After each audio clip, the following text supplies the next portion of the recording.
Good evening. It's 6 p.m., 6:01 p.m. I'd like to call the Planning Commission to order. Would you please stand with me for the Pledge of Allegiance? Ready to begin? I pledge allegiance to the flag of the United States of America and to the republic for which it stands, one nation, under God, indivisible, with liberty and justice for all. Thank you.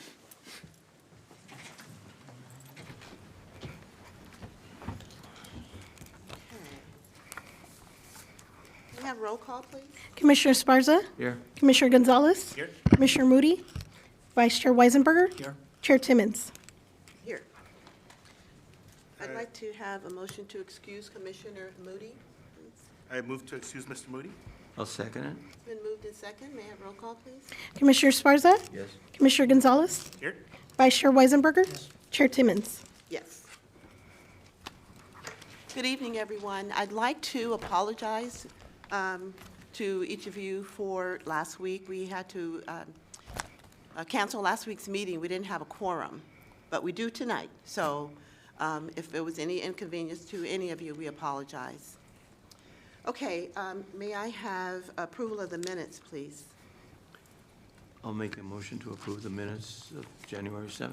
Gonzalez, second. Been moved in second. May I have roll call, please? Commissioner Esparza? Yes. Commissioner Gonzalez? Yes. Vice Chair Weisenberger? Yes. Chair Timmons? Yes. Okay, we're public comments. Do we have any? We have no comments so far. Thank you. Old business, item 2. And item 2, it's a request by So Hoon Yoon to approve a tentative parcel map to create 4 single-family lots from one lot at 15529 Colorado Avenue in the RM Multiple Family Residential Zone. This project is a Class 15 minor and minor land divisions categorical exemption pursuant to Article 19, Section 15315 of California Environmental Quality Act. Okay. Do we have a staff report? Yes, so this is one of, or the final of a series of reviews and approvals for this project for the Planning Commission. It began in November of last year when you reviewed a zone change, so changing the zone to allow for single-family homes, but on a kind of a smaller lot than usual. And then with the Development Review Board, as the Development Review Board, you reviewed and approved the design. Your approval for the zone change went on, it was a recommendation to the City Council, and they went on and accepted your recommendation. And the zone is now PDPS, Plan Development with Performance Standards. So this is now the subdivision part of the project, and Associate Planner Ivan Reyes will give the presentation. Thank you, John. Good evening, Honorable Chair, members of the Commission. This item before you is the final entitlement for this property here at 15529. And this is a request to subdivide the property into 4 lots.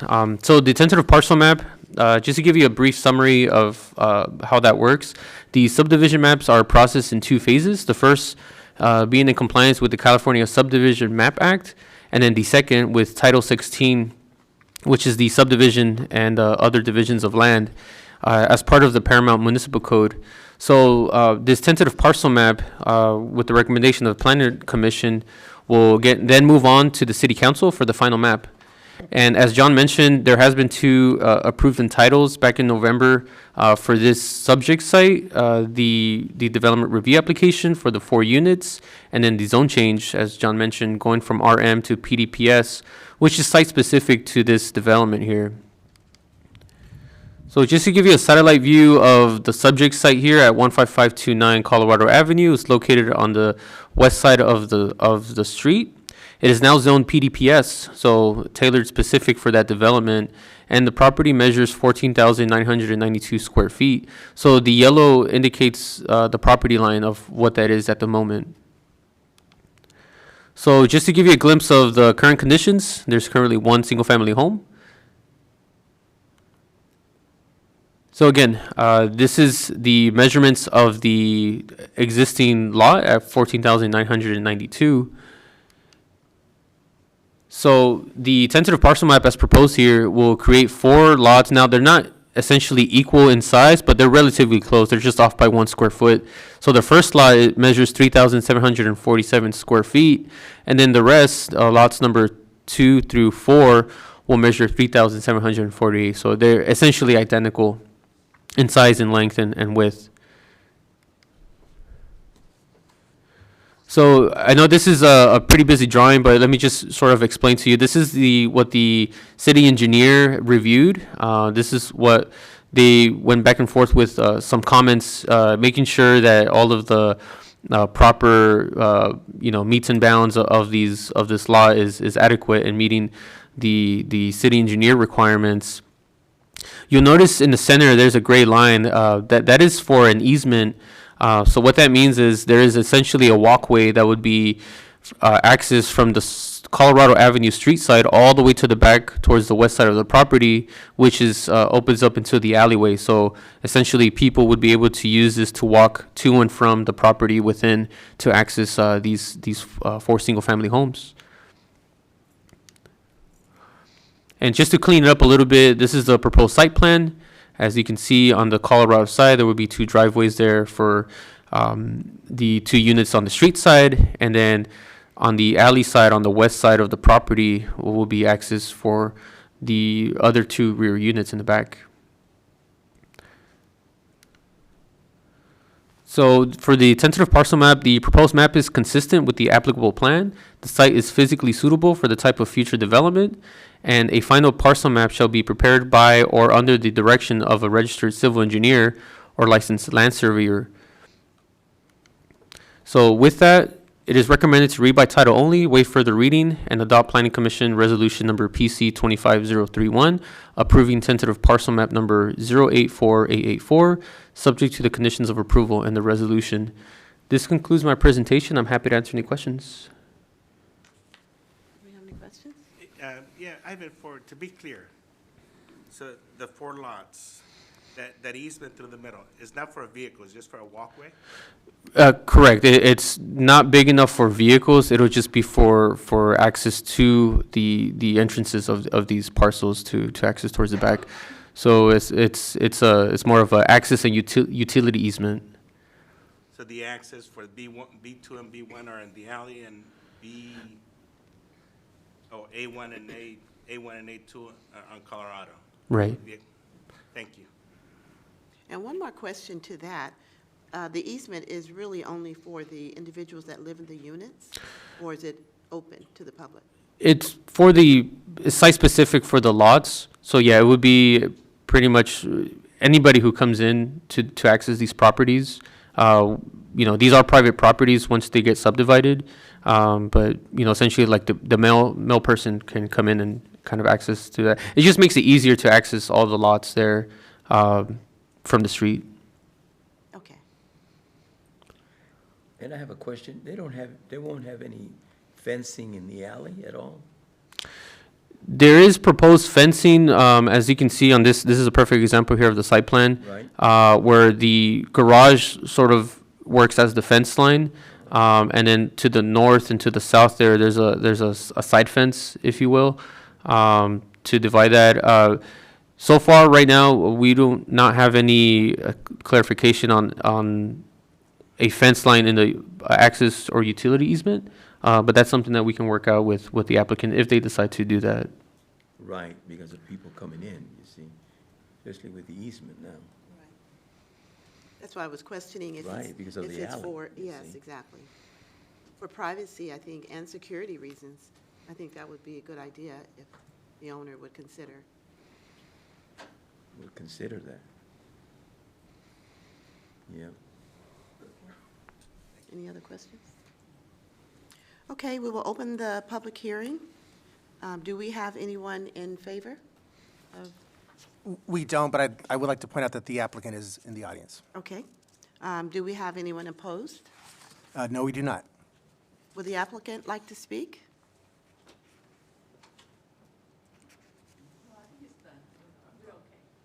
Okay, thank you.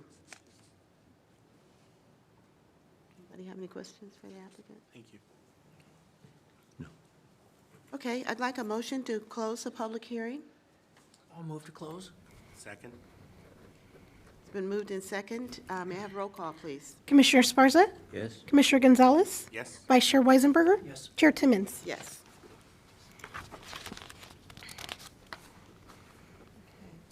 So we're on to new business. We need a motion to approve. Oh, I'm sorry. May I have a motion to approve? Let me read this. Go back to that. I have a motion to approve and adopt Planning Commission Resolution Number PC 25031. It's a request by Soo-Hoon Yoon to approve a tentative parcel map to create 4 single-family lots from one lot at 15529 Colorado Avenue in the RM Multiple Family Residential Zone. May I have a motion, please, to approve? Gonzalez moves to approve PC 25031. I'll second it. Been moved in second. May I have roll call, please? Commissioner Sparza? Yes. Commissioner Gonzalez? Yes? Vice Chair Weisenberger? Yes. Chair Timmons? Yes.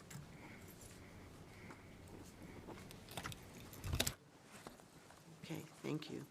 I'm muddling through here. I don't have my glasses tonight. Okay. You want to use mine? Use yours, right? Okay. Item number 3, please. Item number 3 is a request by David Lee Kitchens Craft Barbecue to allow the sale of beer and wine for on-site consumption with a Type 41 California Department of Alcoholic Beverage Control, the ABC license, at 8320 Alondra Boulevard in the C3 General Commercial Zone. The project is a Class 1 existing facilities categorical exemption pursuant to Article 19, Section 15301 of the California Environmental Quality Act guidelines. Okay, do we have staff report, please? Yes, so this is the location of the, it was the longstanding location of Eastern Meats or Eastern Provisions and Meats, Eastern Meats and Deli, and then finally changed to Gus's Deli. Went through a number of name changes. So kind of a legendary restaurant. The city council honored the retiring owner, Gus Exiga, a month or two ago. And yeah, it was really, really nice for them to acknowledge his years of service to the Paramount community. He was raised in this community and served the community through the years. It was just time for him to retire. And so now with that, there's a new opportunity. A new restaurant is about to open, in the process of opening. And as part of that, they do not need a conditional use permit for the restaurant, but they do need a conditional use permit for the beer and wine. So with that, Associate Planner Ivan Reyes is back with this presentation. Thank you. Thank you, John. So good evening, Honorable Chair. So this is a request, conditional use permit number 987, a request to allow the sale of beer and wine for on-site consumption. So as many you know, 8320 Alondra Boulevard was the old Gus's Deli location here. This is located in the C3 General Commercial Zone. The site measures 7,000 square feet, and the building itself measures 3,500 square feet. So just to give you some background, CUPs are required for establishments that offer alcoholic beverages for on-site consumption. This is the case for many of restaurants here in Paramount, which is, they pretty much go hand in hand with the type of establishments throughout the city. As John mentioned, this was the location of Gus's Deli. They were operating here for quite some time, since the 1980s, predating the requirement for a CUP for restaurants. So again, a legacy restaurant here in the city. And then in September of 1983, conditional use permit number 113 was approved, which allowed for the sale of beer and wine. Now, there was a special condition on that former approval, which stated that the sale of beer and wine will be null and void if the deli vacates the premises, which has been the case since Gus's Deli has closed down late last year, September to be exact. So with that, the applicant, the new business owner is hoping to take over, have the same type of success that Gus's legacy has left, and to continue the sale of food here in the city of Paramount. Now, I want to wind the clocks a little bit. John has been in the midst of getting a lot of photos from archives from here in the city, so I just want to kind of show you how it used to look like way back when. I'm not sure what date this photo dates, John, 2011. So it's this is what it used to look like way back 2011. And then now it's come a long way. This is what the current existing look for the restaurant. Now there is a Kitchen's Craft. They put up their sign, and we are in the midst of working with the applicant for getting the proper permits for this. So again, this is a business here that's been here for quite some time. So just to give you an idea of Kitchen's Craft Barbecue, they've been around since 2023 as a food trailer out in our neighboring city of Compton. So they've had quite success as a business owner, going from a trailer type of establishment to pretty much a well-established vacating the building here. So it's a community-driven barbecue spot. They plan to have their hours of operation from 11 a.m. to 9 p.m. Tuesday through Sunday, with the alcohol sales lasting until 8:30 p.m. The customer seating is relatively the same from Gus's Deli. They had 90 indoor seats and 22 outdoor seats in the front patio area, as you can see in the photo on the right-hand side. So that brings a total of 112 seats. So this is, again, continuing the existing use of a restaurant with the sale of alcohol. So no off-site sales of alcohol, that would be prohibited, and no amplified music. The applicant is not requesting at this time. Just to give you a satellite view here of the subject site, in yellow indicated in the center there, that's the subject property. With currently there are 4 parking spaces on site. And I will go into detail with the type of parking agreement that they're going to go in. So this is located south of Alondra Boulevard, located right next to Casa Gamino, and to the west side of the property there's an existing parking lot. Now this parking lot is really important because the Kitchen's Craft Corner operates out of a building that has limited parking, and that was the case for Gus's Deli. So the previous tenant had a similar parking agreement with Emmanuel Church. So as you can see on the right-hand side, the subject property is right adjacent to the church property that owns that parking lot there to the west side. So the new business owner, Kitchen's Craft, they did go into agreement with Emmanuel Church. They have a parking agreement in place with certain conditions of the usage, the maintenance, the lease. All that information is hashed out in those details. Now, to give you an idea, Gus's Craft Barbecue is requiring 38 parking spaces for their establishment, and in total, with that parking agreement, as you can see, there's a total of 93. So there's an abundance of parking spaces for this establishment, which is good because parking is always an issue here in the city when it comes to any type of establishment, and they are making sure that they have the adequate parking for this site. And it's worth mentioning, as part of their parking agreement with the church, it does have a 1-year term for this. So I would later on in the presentation, I will go into detail of what that looks like for us as part of between the business owner and the church with the agreement, and how they would have to update that agreement in the future. So just to give you a glimpse of the site plan, as you can see there in the center, the red indicates the property line. The 4 parking spaces that is specific for this site is on site there in the rear. And there's a total of 22 seats in the patio area that will remain the same. And just to give you a glimpse of the floor plan here, again, relatively everything will remain the same. The blue indicates the 90 seats for the accessible indoor customer seating. So that's all limited to just patrons who visit and dine here at the restaurant. Now, I would like to point your attention to the yellow area, which indicates the alcohol storage. So it will be located in a walk-in fridge, and there will be a beer tap associated with that there. So essentially, there's no customers that will have direct contact to access this area. This will be just for the employees to serve and access the alcohol storage. So for ABC review, the California Department of Alcoholic Beverage Control has general guidelines based on population, which are used to determine the recommended number of alcohol licenses within a given census tract. So in this census tract in particular, there are 6 licenses for on-sale consumption that ABC allows. Now, with the approval of the Planning Commission, with determination that the proposed use would serve a public convenience or necessity without having a negative impact, ABC will issue the license. So here's a summary of all the approved and active alcohol licenses with ABC. Most of them are restaurants. There's an exception with maybe one bar there, Boulevard Cocktails, but the rest are essentially restaurants with the sale of beer and wine. And ABC refers to them as on sale of beer and wine with for an eating place.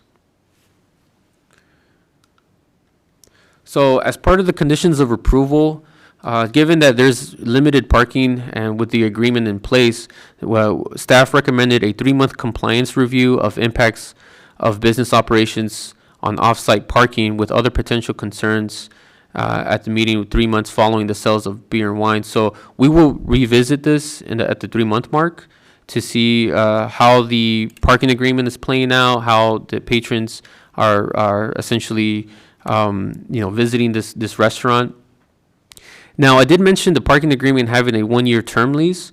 That's something that we also felt we needed to revisit. So come the 1-year mark of this approval, the business operator shall be subject to an annual project compliance report. So in addition to the parking, we will also look at how the sale of beer and wine in this establishment essentially affects the area.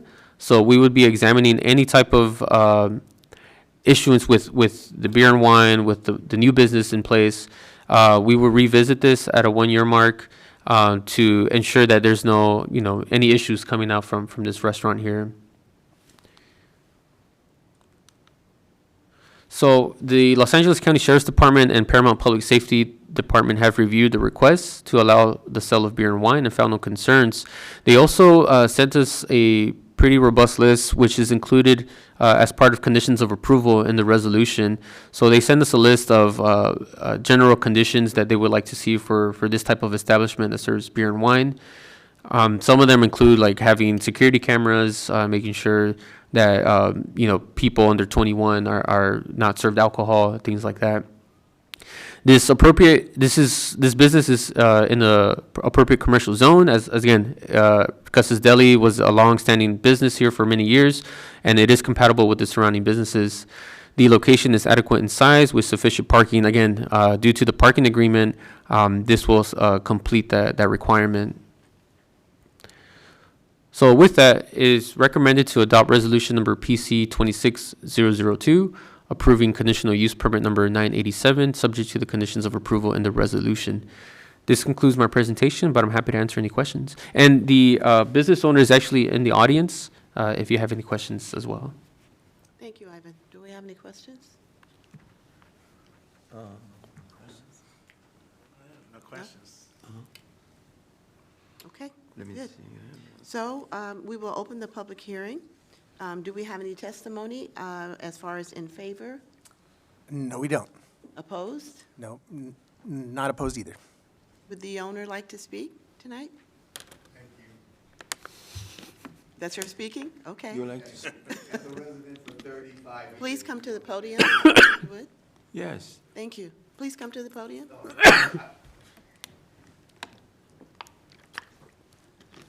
Push the button, please, so we can hear you. Thank you. There's a There's a button little right there. button there. Thank you. Thank you to the chair and the board. As a resident for 35 years. I'm sorry. Would you introduce yourself, please? I'm David Kitchen. I'm the COO, and that is David Lee, the COO there. Paramount wishes to thank particularly Ivan. We remember when Gus's dad had Eastern Meats, and we passed it for 35 years. He was born and raised in Compton, so we want to thank you for the resolution, and we just want to continue serving the community and we have high hopes that Mr. Kitchen there will make the city proud. Thank you. Thank you. Okay. I want to try some of that barbecue now. Yes. I'm sorry, I don't want to put you on the spot, but Mr. Kitchens, would you, the young Mr. Kitchens, would you mind to come up, please? I just want to hear a little bit about your background.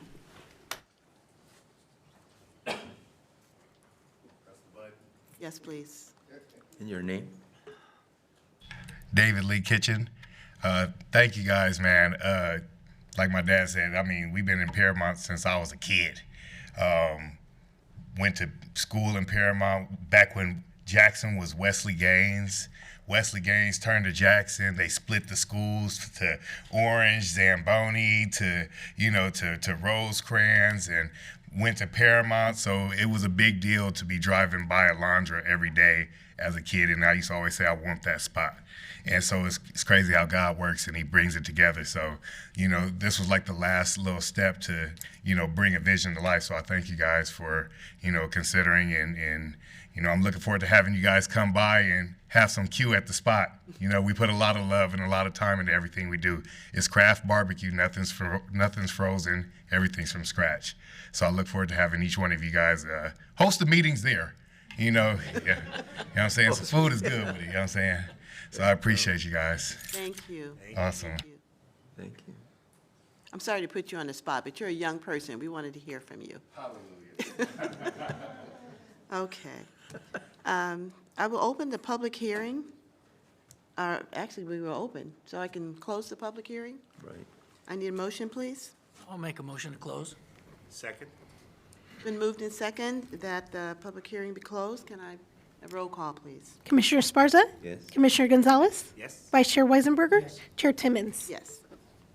So I need approval for the motion to adopt Planning Commission Resolution Number PC 28002, a request by David Lee Kitchens Craft Barbecue to allow the sale of beer and wine for on-site consumption with a Type 41 California Department of Alcoholic Beverage Control, ABC, license at 8320 Alondra Boulevard in the C3 General Commercial Zone.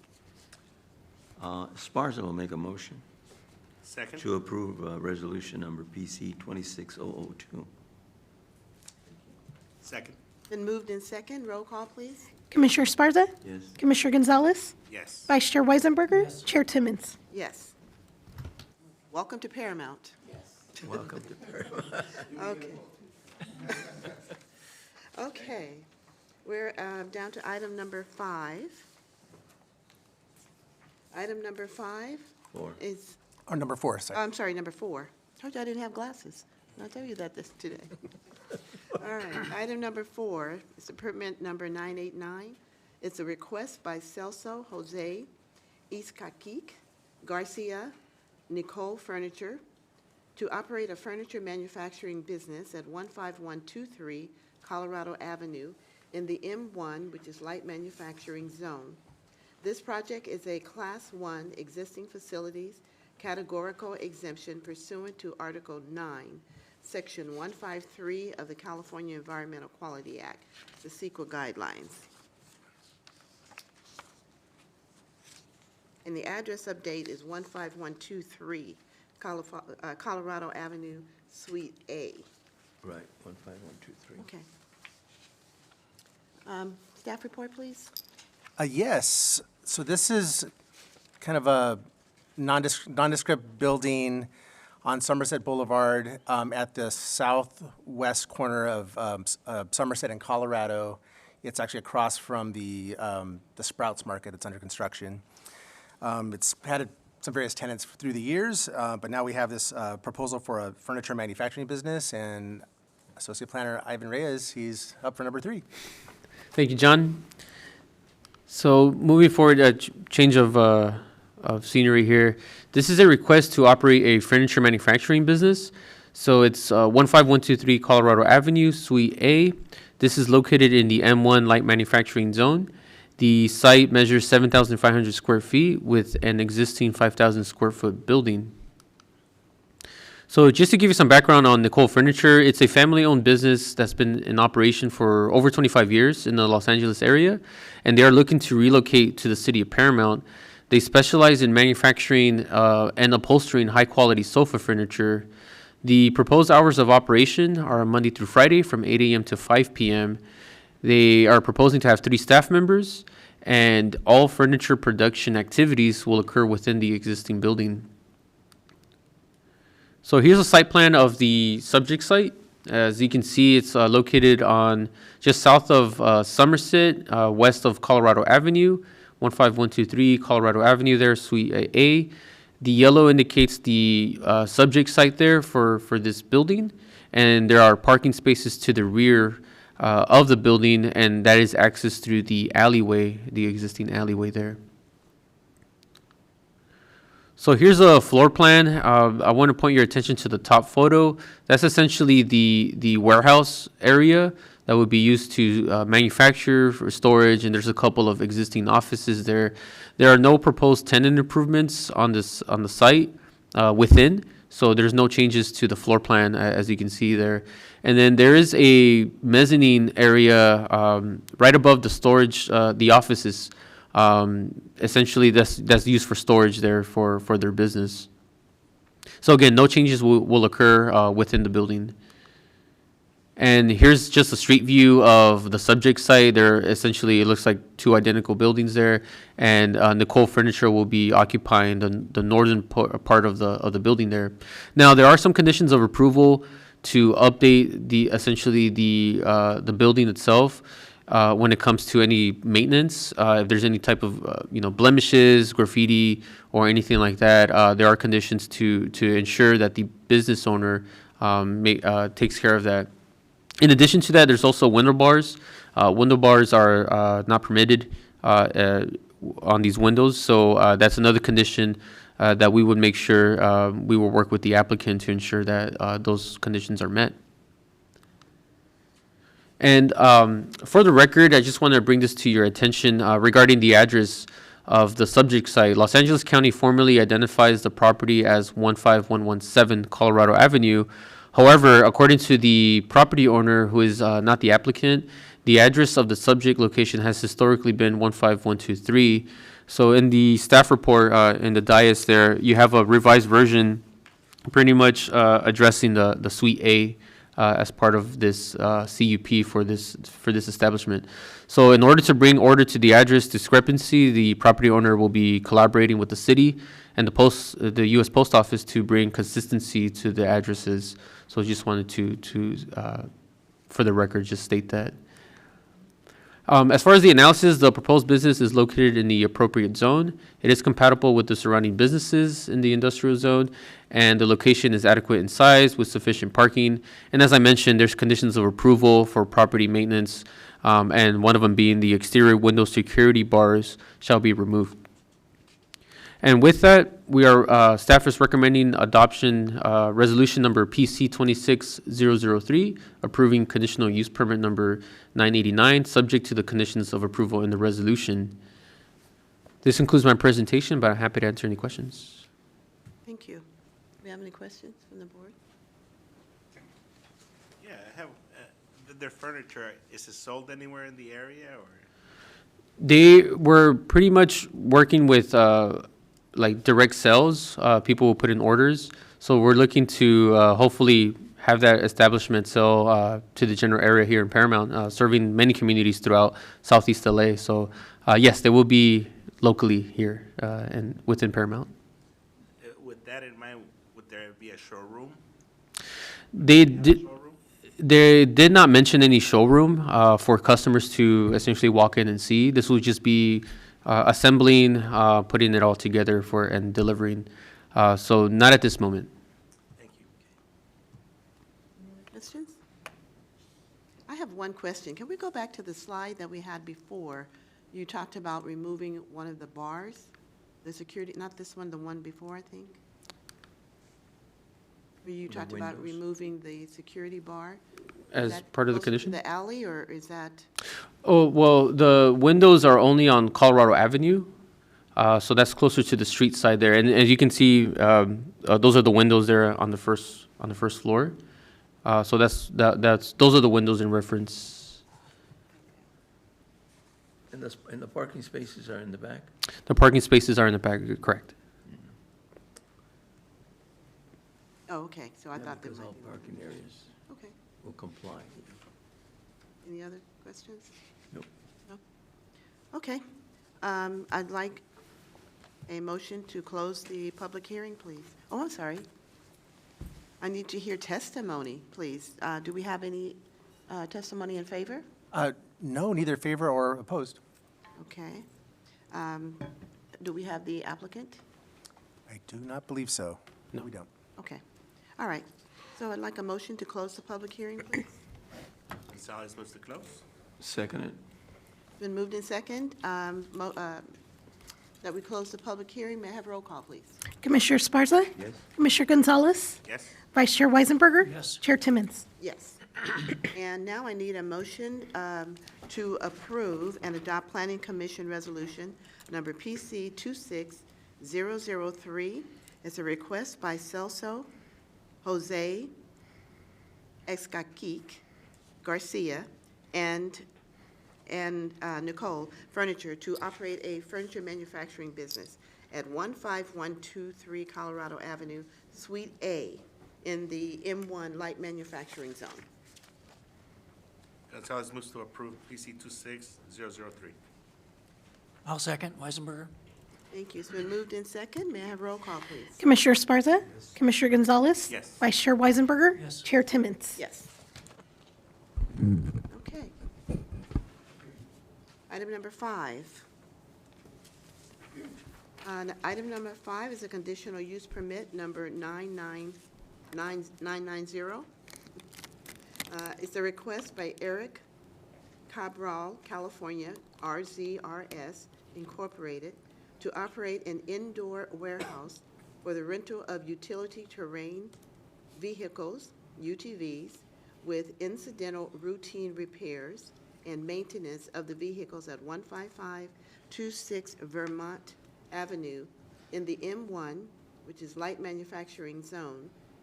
This project is a Class 1 existing facilities categorical exemption pursuant to Article 19, Section 15301 of the California Environmental Quality Act guidelines.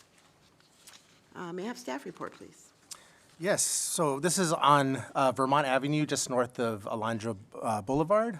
On the east side, it's a warehouse that was approved in 2018, took a couple years to construct, and this is, I believe, the second tenant there. And with that, I should point out that Assistant Planner Leslie Corrales put together the report, did all the legwork, and did most of the presentation. She can't be here this evening. As you know, she's attending school.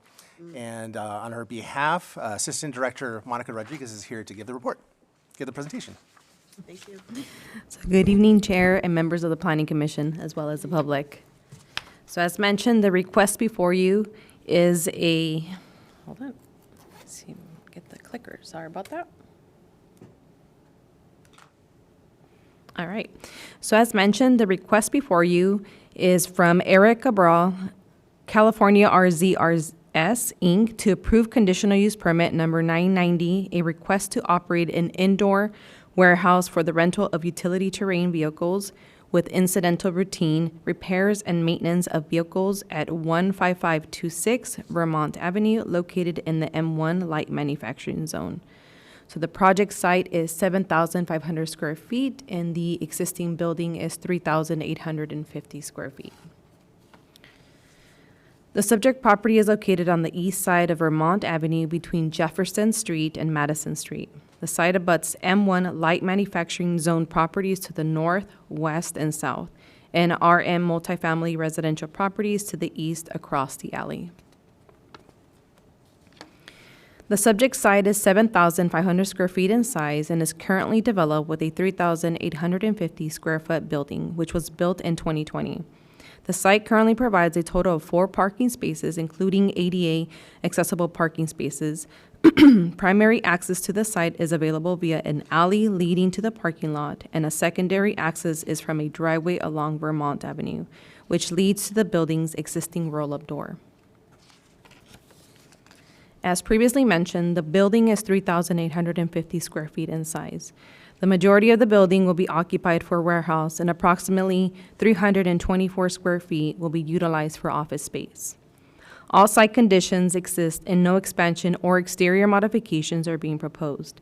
The property is fully enclosed by existing 6-foot-high block walls and a 6-foot-high metal gate at the rear.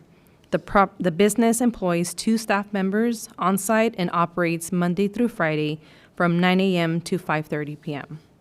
Equipment used by the business will be limited to standard automotive service tools, including hand tools, impact drills, and a forklift for vehicle handling. The property is intended for office use and small-scale warehouse operations only. Okay. At this point, I do want to point out, as a condition of approval, specifically condition number 45, which states that the applicant shall be required to construct a trash enclosure. So due to the nature of the business, staff is coordinating with the trash hauler to identify the trash bin and enclosure dimensions based on the business needs. So once that is identified, then staff will work with the applicant to determine the best location and administratively approve the trash enclosure. So before you are the elevations of the property. Some conditions include that all light fixtures shall be mounted at each entrance, and landscaping shall be maintained throughout the property as needed. Signage for the proposed business shall be reviewed and approved administratively by the Planning Division. Based on staff analysis, the proposed business is adequate in size and the location for the proposed business. And it is in the appropriate manufacturing zone and is compatible with the surrounding businesses. With that, staff is recommending that the Planning Commission adopt number PC 26004, approving conditional use permit number 990, subject to the conditions of approval in the resolution. This concludes my presentation. I'm available for questions as well as the applicant. Thank you. I just have a question on item number 45. When we're talking about the bin, we're talking about the large enclosed type. The enclosed, bin. yeah. Is that what we're speaking So it's typically, it has a cover and it has walls. So because of the nature of the business, we're still trying to figure out the size of the actual bin and then making sure that it complies with the trash hauler requirements. Thank you for that. Any questions from staff? Yes, is this business operating anywhere else at this time? They are, and I believe currently in Bellflower, so they will be relocating here to the city of Paramount. Bellflower. Yeah, it's a rental and repair. Is there I guess there's a market for that, to rent those vehicles? So the main business would be the rental of it, but they will have like routine maintenance to make sure that, you know, the tire pressure is correct and just, you know, clean it up after use. After you open it, ask questions. Okay, we don't have any other questions. I'd like to open the public hearing. Do we have any testimony in favor? No, we don't. As Assistant Director Rodriguez mentioned, the applicant is in the audience, and they may have a character witness with them as well, so Okay. a Nothing in supporter. favor?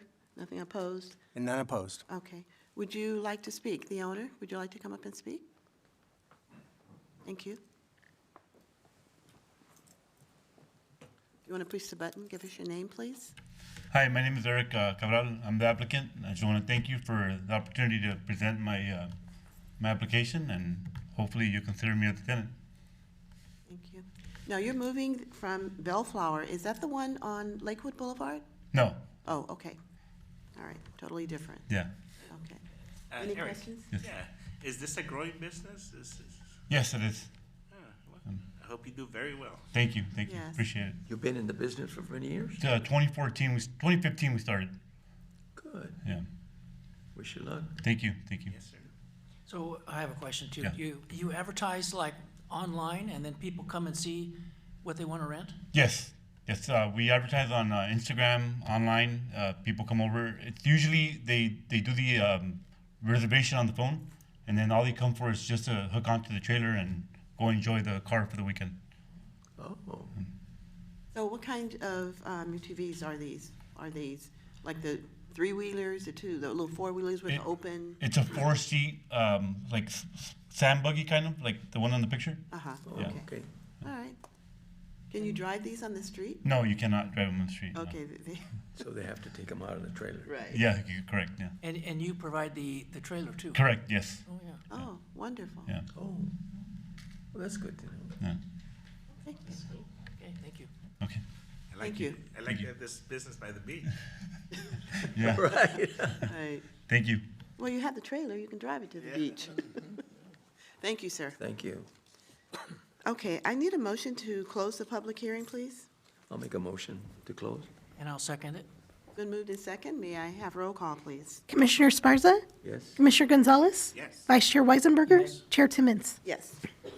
So I need a motion to approve and adopt Planning Commission Resolution Number 26004.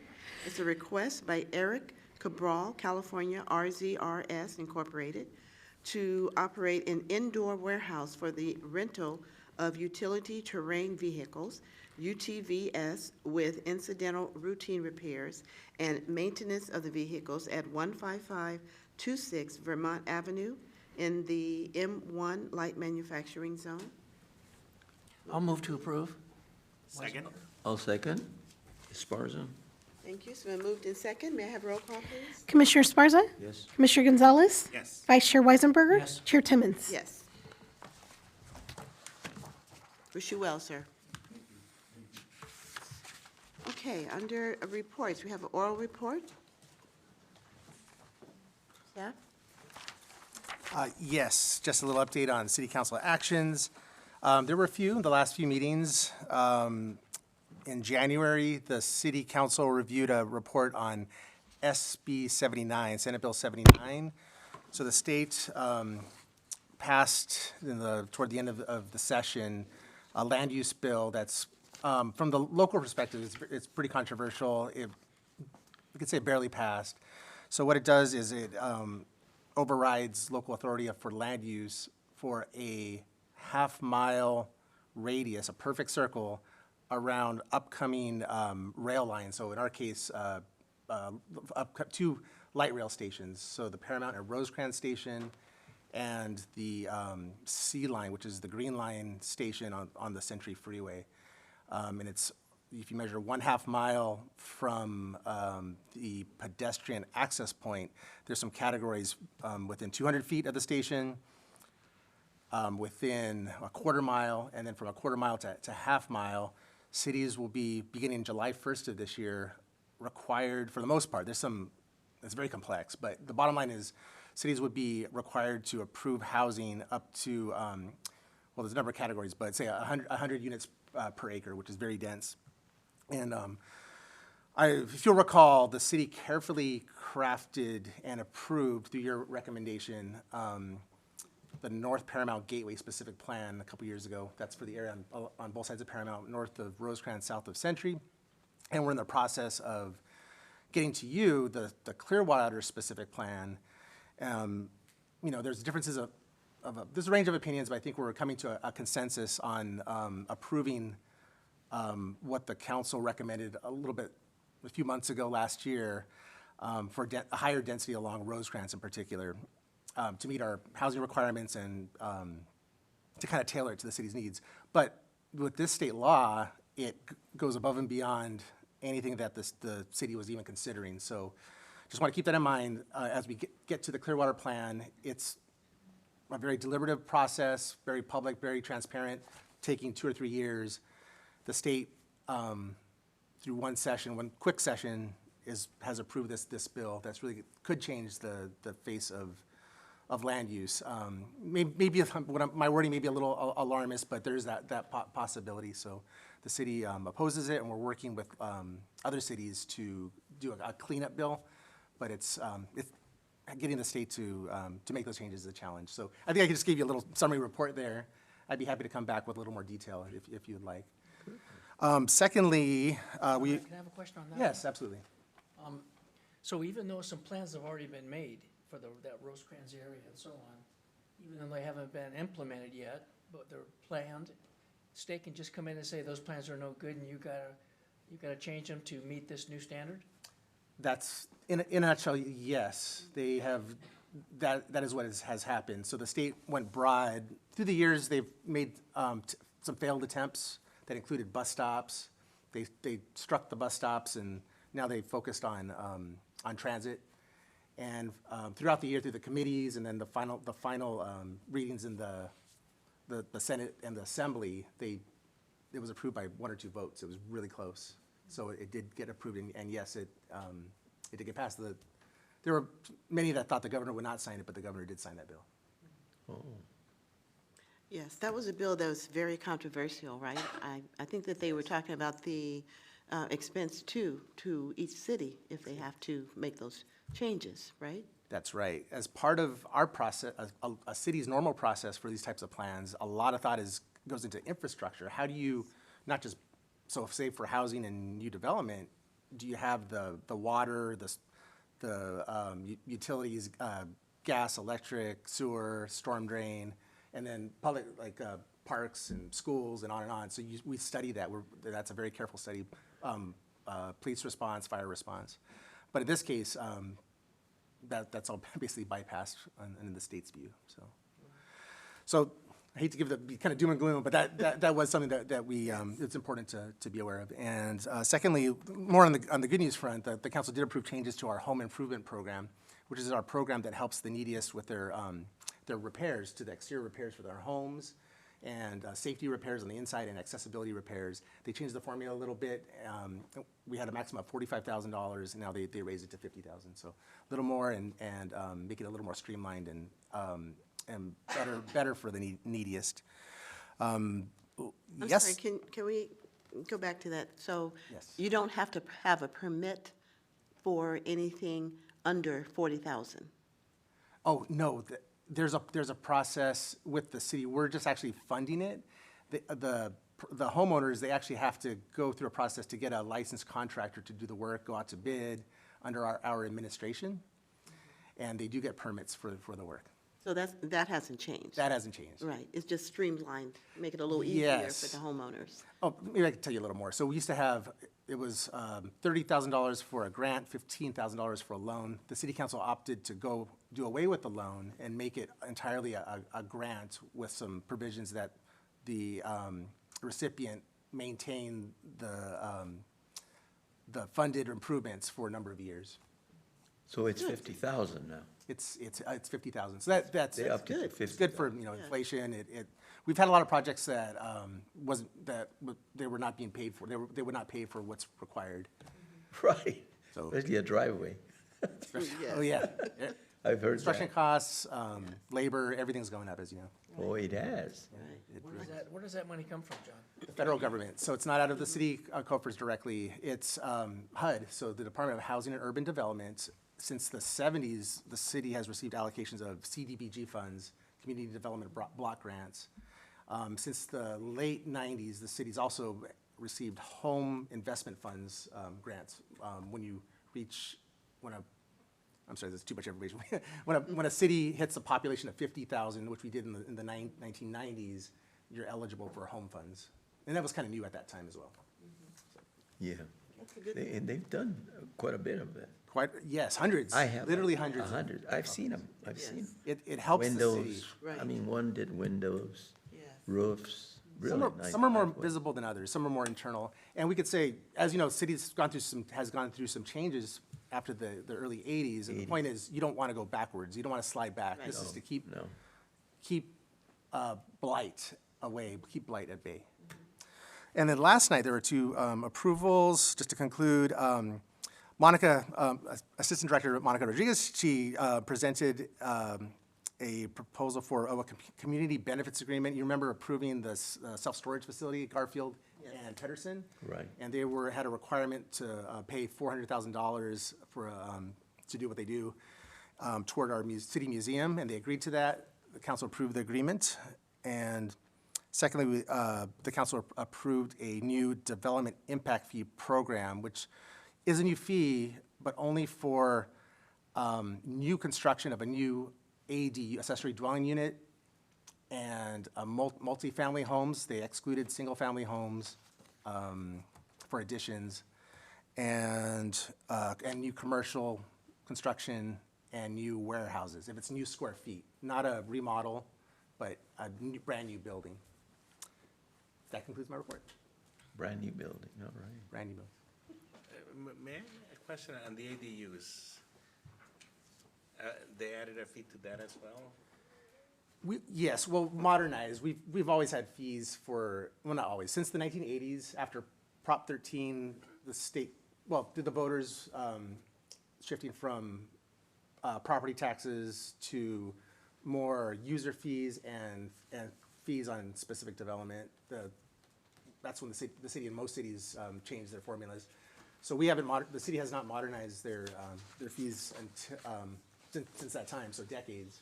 So we had 3 fees on the books, changed them around a little bit, and added 3 more and we, just to give you a visual representation, if this pen is Bellflower's fees, our new fees are the little tip thing at the bottom, so it's, Wow. it's still very low. It's very low. It matches for residential, it matches the fees of the Paramount School District's existing fees. It's just comparable. Good. Thank you. Well, we're down to comments. Do we have any comments from our city attorney? No comments tonight, thank you. Okay. Commissioners, any other comments Thank you. tonight? Staff, do we have any further comments? No further comments. Happy Valentine's Day.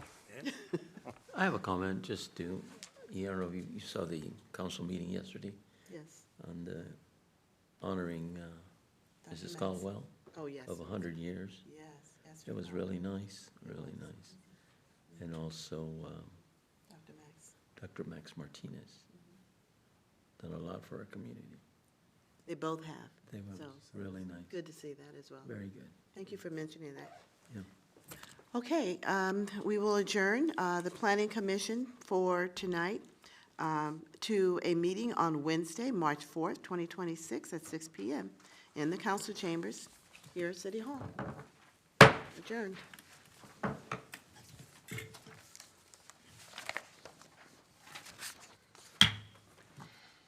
The Paramount Development Review Board is called to order.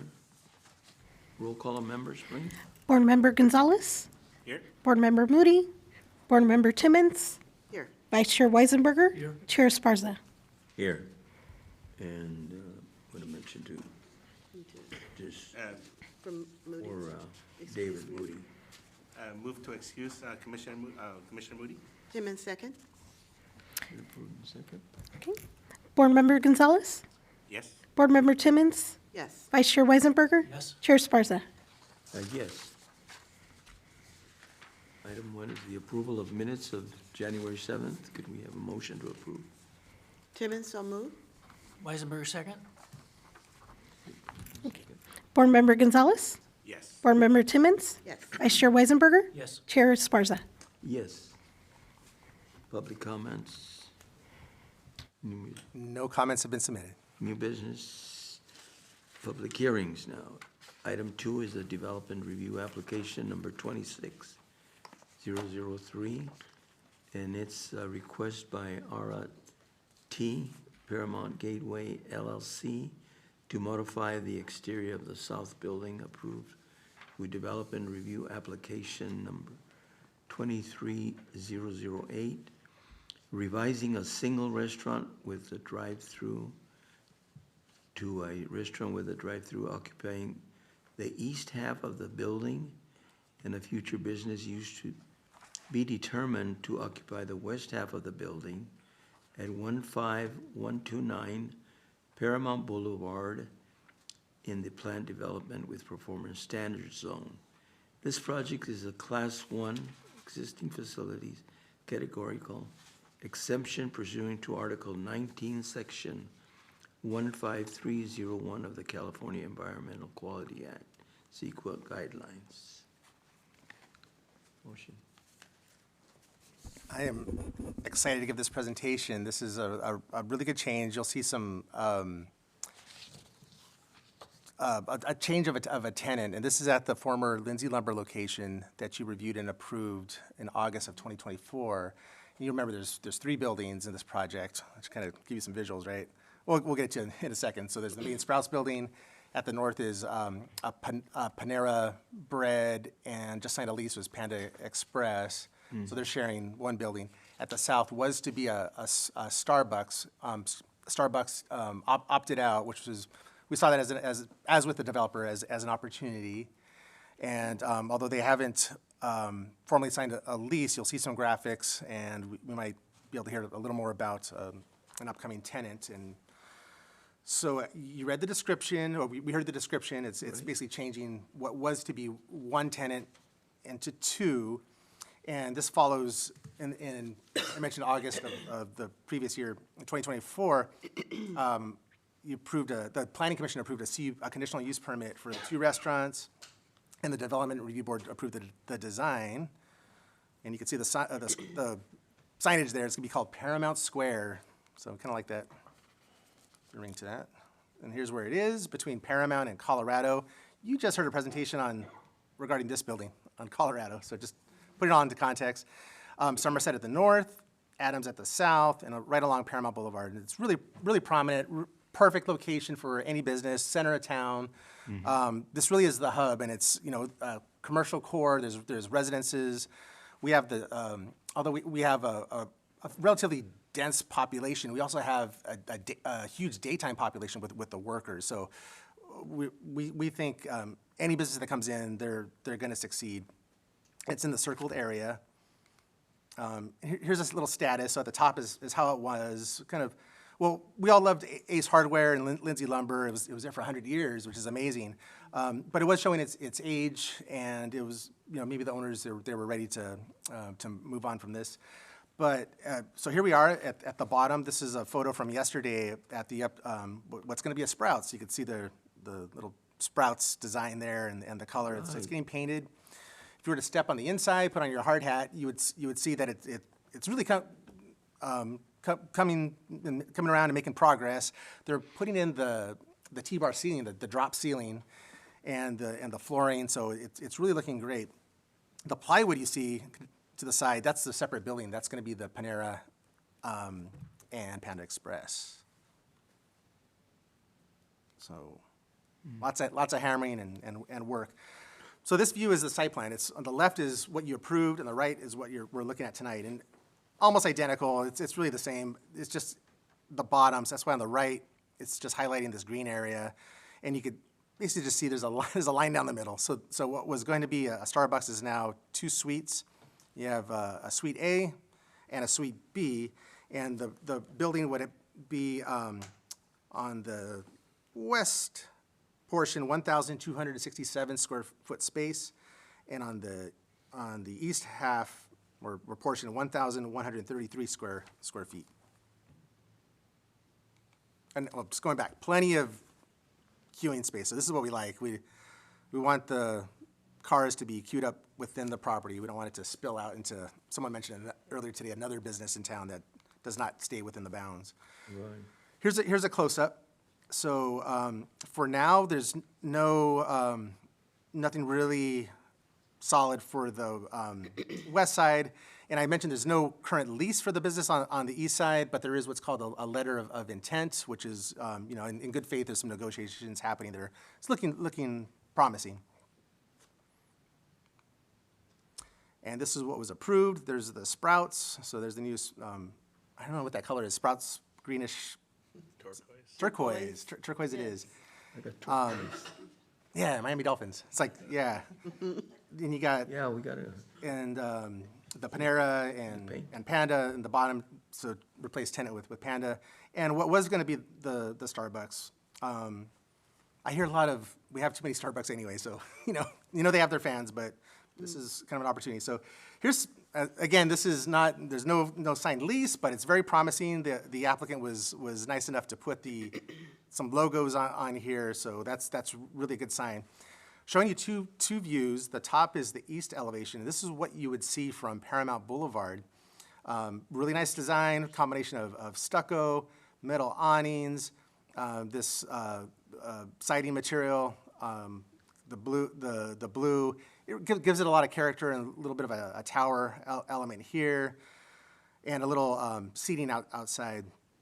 And then if you're looking from the parking lot, this is what you would see. So you can see against the half, 50-50. I forgot to mention there's the stone veneer on the bottom. This kind of one product is the cultured stone. So really nice. And then what could be another restaurant, possibly a retailer if we make some tweaks to it. But there is some outdoor seating, so it's probably better suited for a restaurant. A restaurant? Yes, and lots of sustainability features, which the city likes.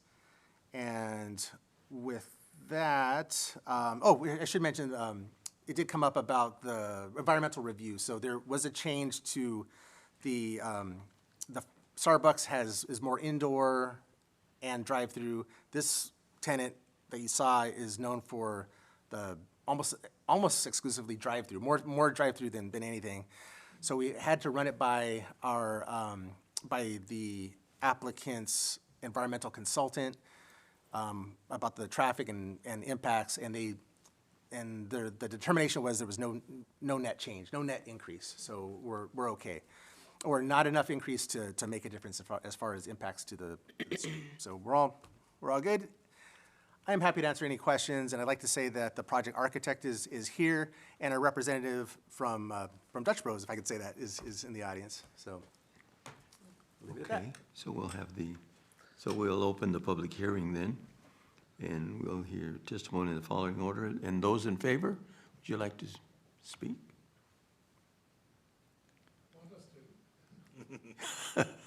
It's a good addition. Just tell us all about it. Both of you, that way you can. There you go. Just press a button there. State your name, please. Hi, my name is Greg James. I'm with MMA Architecture, representing the landlord on this project. And we're excited to bring Dutch Bros, I always make that mistake, to this property. I think that the building is a good-looking building. It's going to fit in nice with the project. And if you have any questions about it, I'm here to answer them.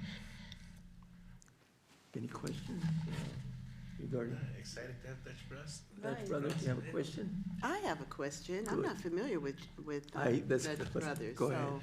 So, is that what you were going to say as well? No, go ahead. Oh, okay. No, go ahead. Can you, I love the facade, so I don't know if it's you or the other So individual when it wants comes to speak about Dutch Bros, I'll have the Dutch Bros representative talk about that. Okay. If you had any other questions about the site or the architecture or anything, we really didn't change anything on the site layout. It's pretty much the same as it was before, just modifying the building to accept 2 tenants. I really like the outside of the building. The facade is really nice. Thank you. It does. It looks really nice, yes. Okay. And he can.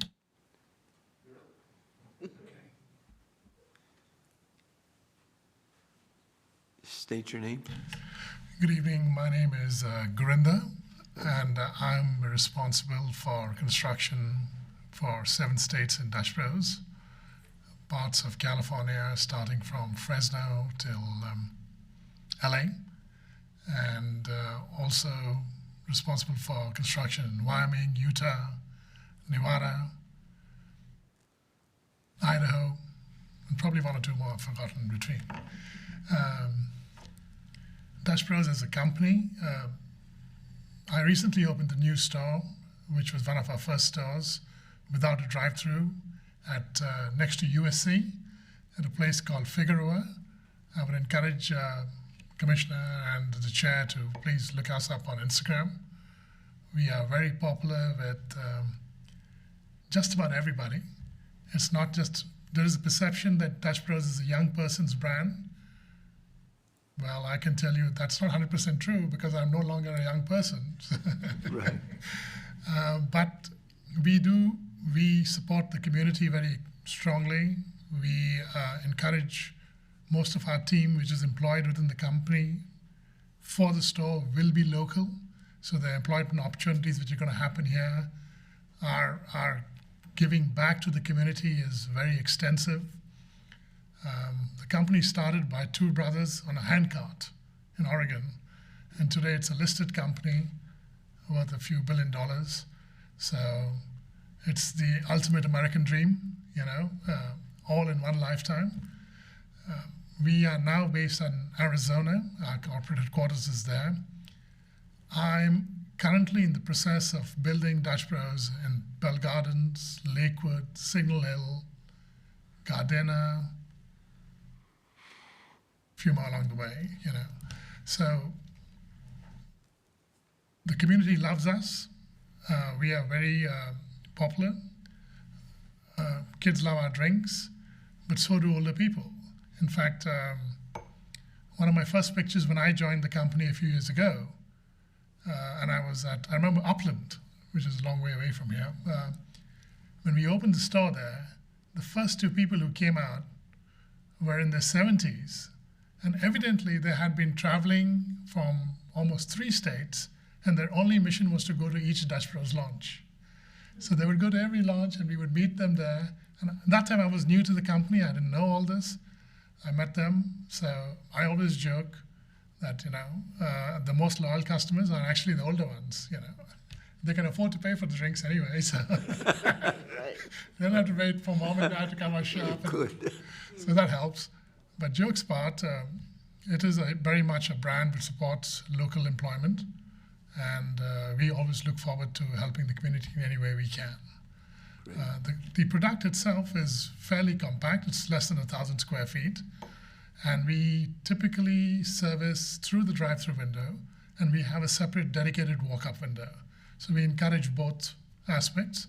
Typically, the walk-up window constitutes anything from 15 to 20% of business. So it is not that people are just showing up in their cars and going away. There are also people who like to come just for the experience, sit around, young kids, friends, who've got a few minutes after the gym. It is not a healthy drink, but we do have no sugar drinks as well. So it is a very good product. For those of you who haven't experienced it, I would encourage you to look at we have a few stores at La Habra and adjacent areas, but feel free. And if you would like me to send you a presentation with some imagery, I'm happy to do that. But we are also well represented on Instagram. Please take a look, and happy to answer any questions that you have. I was just looking at your menu. Yeah. May I ask a question? Sure. That's what I was going to Are ask. these company-owned or franchisees? This is a company-owned store. Very nice. Yeah. We don't do, we really don't support the franchising process per se, but we have a system within the company which encourages young people to run stores, very similar to Chick-fil-A, which gives them the opportunity to become wealthy individuals at a young age over a period of time as they work within the company. So there is sharing the wealth happening around there. That's great. Can I ask a Sure, question ask a question. as well? Yes. So what is it? What kind of food do you actually serve? I know you So mentioned the drinks. it's basically so far just been about coffee and drinks. Okay. And we have a very limited food menu, which is basically like a breakfast and snack menu. Okay. We've just started launching it out. This will have a few of those items, but basically burritos, a few sandwiches, a couple of desserts. That's about it. It's not extensive. So it's mostly the mixed drinks, the It's frozen the drinks? coffee and the drinks, which is Excellent. Okay. the bulk of the business. The drive-through, yeah. Okay. Yes. Thank you. All right. Any more Thank you. questions? So they're both hot and cold drinks then? Yes, that is correct. Hot, cold, sugar, sugar-free, protein mix. It's fairly wide. And recently, we have now available in Walmart.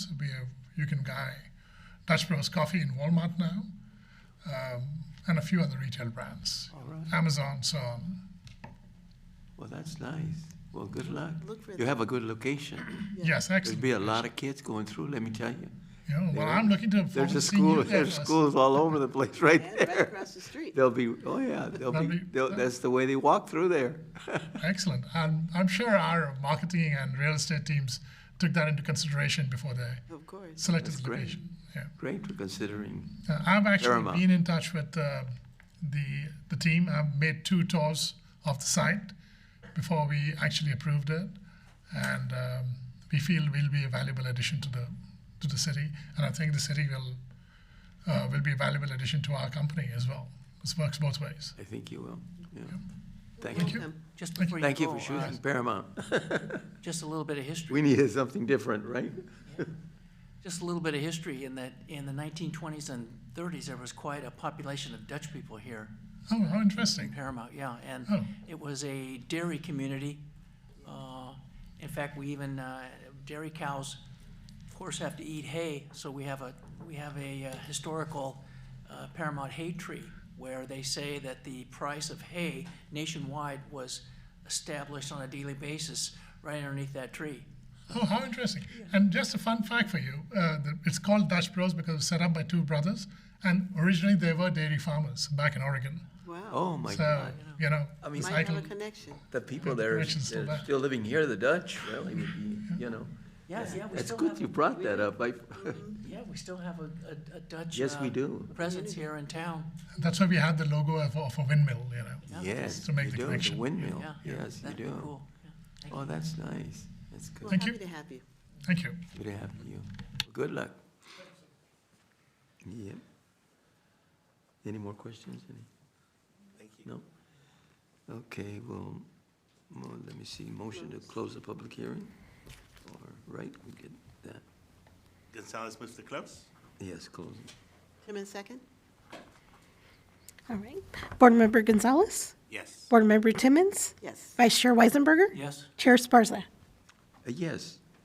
And now we need a motion in order to approve a request by RT Paramount Gateway LLC to modify the exterior of the south building approved with development review application number 23008, revising a single restaurant with drive-through to a restaurant with drive-through occupying the east half of the building, and a future business used to be determined to occupy the west half of the building.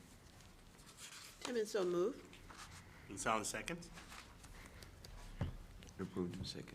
Board Member Gonzalez? Yes. Board Member Timmons? Yes. Vice Chair Weisenberger? yes. Chair Sparza? Yes.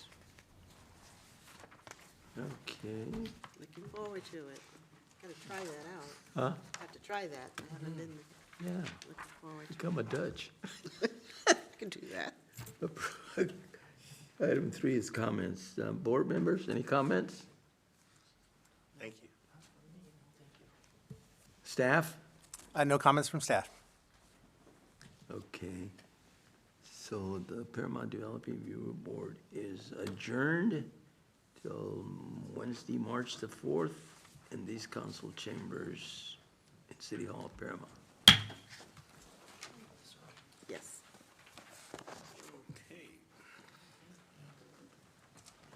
Okay. Thank Thank you. you. Thank for you. Good luck. I'll go get a drink from I there. know, I gotta try that. It's interesting, huh? Never thought Was. of it. The Paramount Economic Development Board for February 11th, 2026, I call to order. Roll call, please. Board Member Sparza? Here? Board Member Timmons? Yes. Board Member Weisenberger? Here, Vice Chair Gonzalez? Here. Chair Moody? May I get a motion to excuse Chair Moody, please? I'll make a motion to excuse. I'll second it. Roll call, please. Board Member Sparza? Yes. Board Member Timmons? Yes. Board Member Weisenberger? Yes, Vice Chair Gonzalez? Yes. May I get a motion to approve minutes of our January 7th meeting? Timmons, so moved.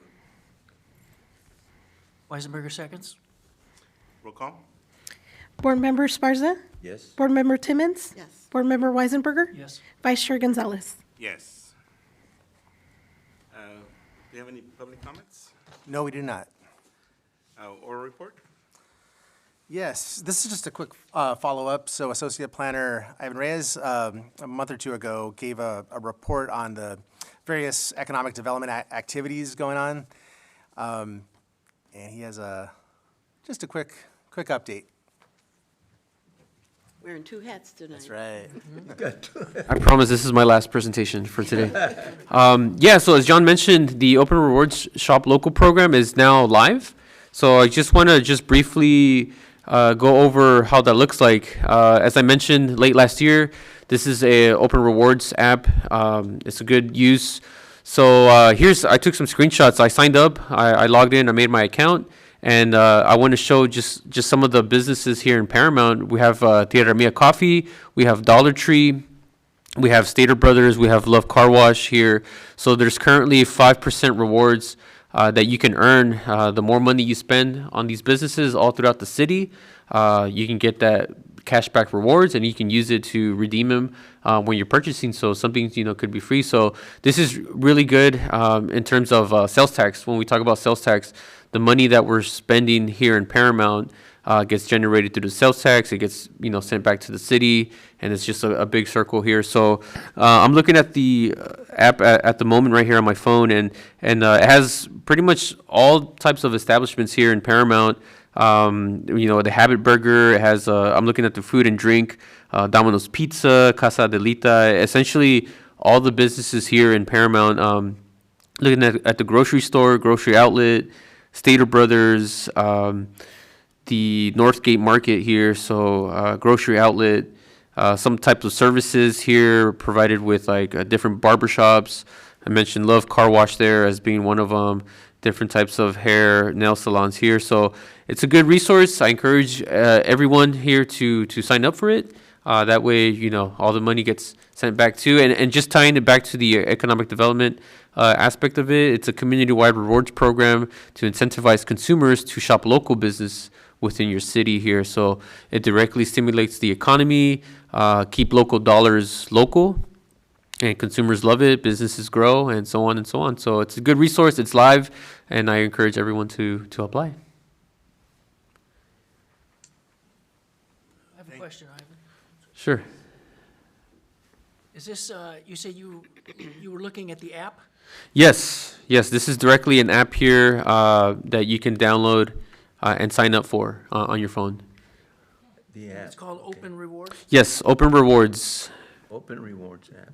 and you have to sign up you have to indicate a certain city? Yes, so it's many cities throughout here in California. You pick Paramount. That's essentially your login. And then I noticed that you can pick, depending on where you are, you can edit if there's other cities participating, if you're traveling somewhere. I saw Pasadena as another local city here. So all throughout, you can start using it.